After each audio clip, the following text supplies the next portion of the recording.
So a lot of people actually implement the band because they feel like it's going to further work their glutes. I think bands can certainly be utilized in hip thrust and like glute bridge variations, absolutely. Although it may increase sensation of movement, it's key to remember that sensation doesn't always necessarily correlate to effectiveness.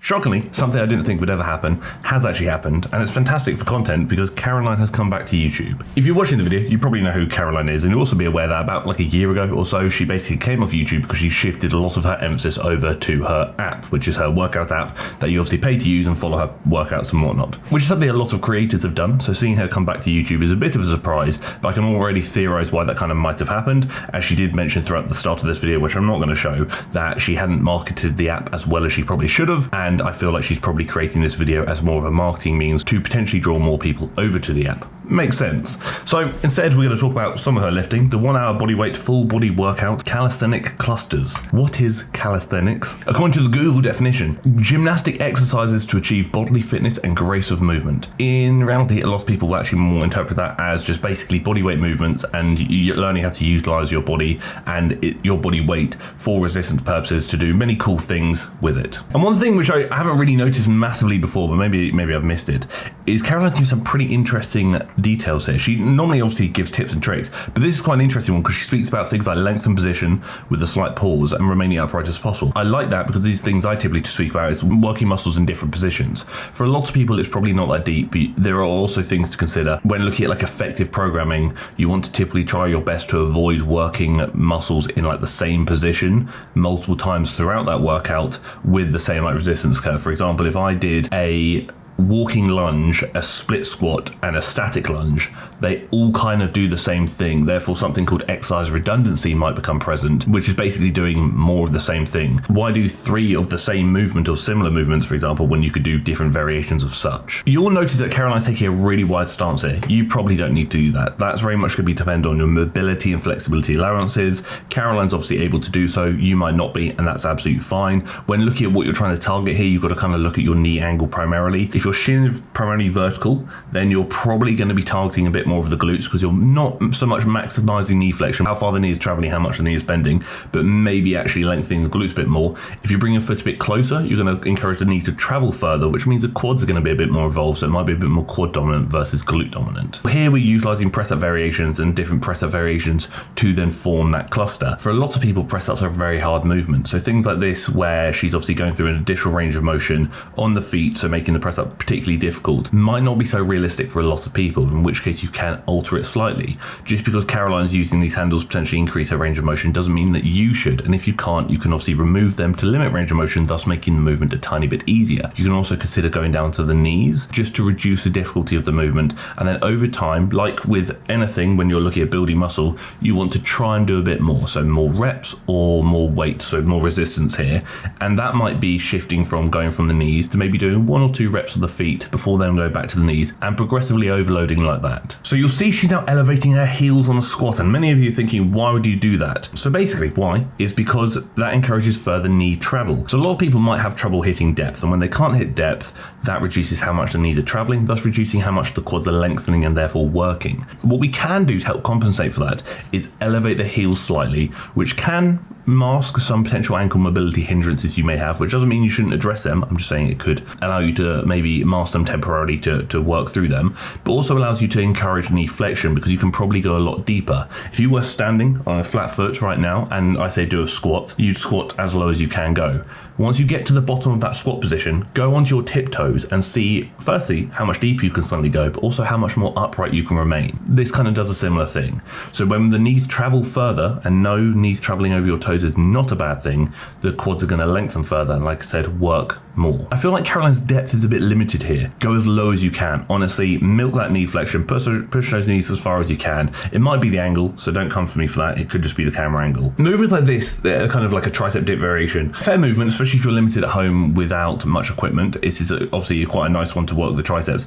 All I would say is be careful. One thing Caroline's doing really well here is she's keeping herself really close to the bench. A lot of people kind of push themselves further away, and that puts your shoulders under a lot of pressure. Try this out. adjust it for how suits you, and if it's not comfortable for you, because for many people this might not be a comfortable movement, things like close grip press ups where you're keeping the elbows close to the body and maximize the elbow flexion might be a fair substitute. And as you can see, she's doing this as part of a cluster set, which is essentially a combination of multiple sets back to back with a short break between, almost similar to like a rest pause or like myo rep sets, where you'll do a set of, let's say, 15, rest for 15 seconds, do another set of 5, rest for 15 seconds, do another set of 4, until you reach a target rep number of, let's say, 30. Link down below, as always, are the links to a few things. Got the link to apply to work with myself, Ryder, or Beth on a one-to-one coaching basis, where we will coach you towards your goals online, whatever they may be. We've also got the link to the Train Heroic, which is a group coaching platform that costs less than $1 a day, and with that you can follow a program I've written for you and also get some feedback and analysis from me, and that's for both at home or at the gym. And beyond that, you've also got the link to the TFNL workout guides,